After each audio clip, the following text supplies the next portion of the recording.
Hi guys, it's Sam from the Unity of Life, and today we're talking about Drive to Survive episode 5 from season 1. So this was back in 2018, please bear that in mind when we're talking about through this series.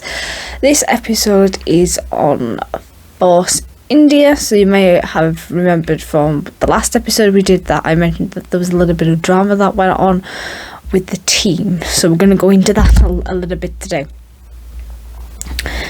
So, Force India was the first Indian F1 team, and in case you're wondering which team it is I'm talking about, in case you're not a huge fan of F1, I am talking about the very pink team, the team in which stood out like a sore thumb. They were very hard to miss in their very pink cars, and as of the 2021 racing season, they were taken over by Aston Martin, so they're no longer pink but rather a really dark bottle kind of green. So one of the things that it came across was that we've discussed that obviously there's a lot of pressure that gets put onto the drivers, it gets put onto all the different teams, because they want to be the best of the best, they want to be the cream of the crop, they want to be right up there. You know, this is their whole entire career, this is what they're going to be remembered for when they retire, or sadly they're no longer with us. And it's not only the pressure that they put on themselves or what they may feel from their teams, but also from the press. You know, the things that you can't get away with like the press. You know, when you're a celebrity, your whole life seems to not really be yours, and people will take pictures of you and they will like try and get stories, and it does put a lot of pressure on the drivers, and you know, because there's an image, if you will, to upload, which is it's a bit ridiculous, you know. It should just, what you see is what you get, basically, and a lot of the time it does affect mental health, and it's absolutely ridiculous that everything's out there on the press. So depending on what the press has said about their performance, then you know that does put quite a bit of pressure on the drivers as well. And it's not only drivers that the press are obviously interested in, it's also the people who run and own the teams, as we found out with, I might not be pronouncing this, but Vijay. If I'm not pronouncing that correctly, I do apologise. I don't mean to butcher people's names, but unfortunately, it does happen. So back in 2013, Vijay, he owned he's the one who did own Force India, and he owned Kingfisher Airlines, and that collapsed in 2013, which meant that Vijay was in $1 billion of debt.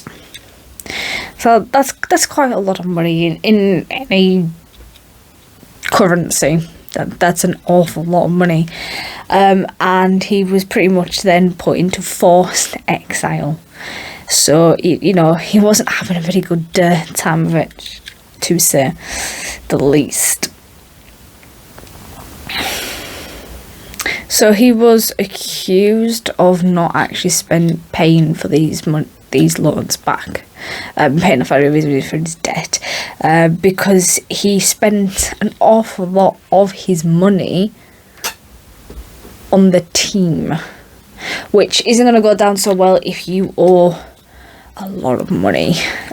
People want their money, and if you're claiming you don't have it, but you're spending an awful lot of money on something like a Formula 1 team, there is going to be questions being asked, because if you can afford to pay into one of the most expensive sports, then you can afford to pay off your loans and your debts. Well, one would think anyway. So one of the drivers that he did focus on was Esteban Ocon, and he had kind of a similar backstory to quite a few of the Formula 1 drivers.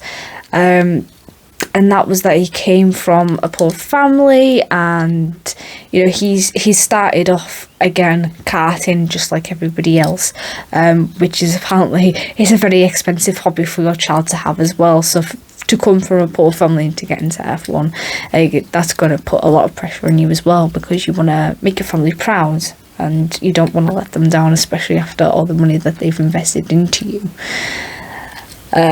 Because again, why wouldn't they? Because you're their child. So basically, in the end, Indian authorities, they began seizing Raj's assets, as people do. It's sort of like if you own debts and the bailiffs come round because you're not paying those debts, and they take things of equal value. So that's sort of what that was like. So he couldn't leave the UK without being in fear of being arrested, because he owed so much money, and he really didn't want to give up his team. So the reason Esteban is mentioned and his backstory is because if anybody is aware of what happened, it didn't end very well for Esteban. We are going to be talking about that in the next episode. But I just felt like it was important to mention him and his background in this particular episode, because that's what we did. Because his story is more focused on the next episode, so it just gives you a little bit of background information. So yeah, if anybody is a fan, you know what to expect, you know what's going to happen. Yeah, so that is all from me today.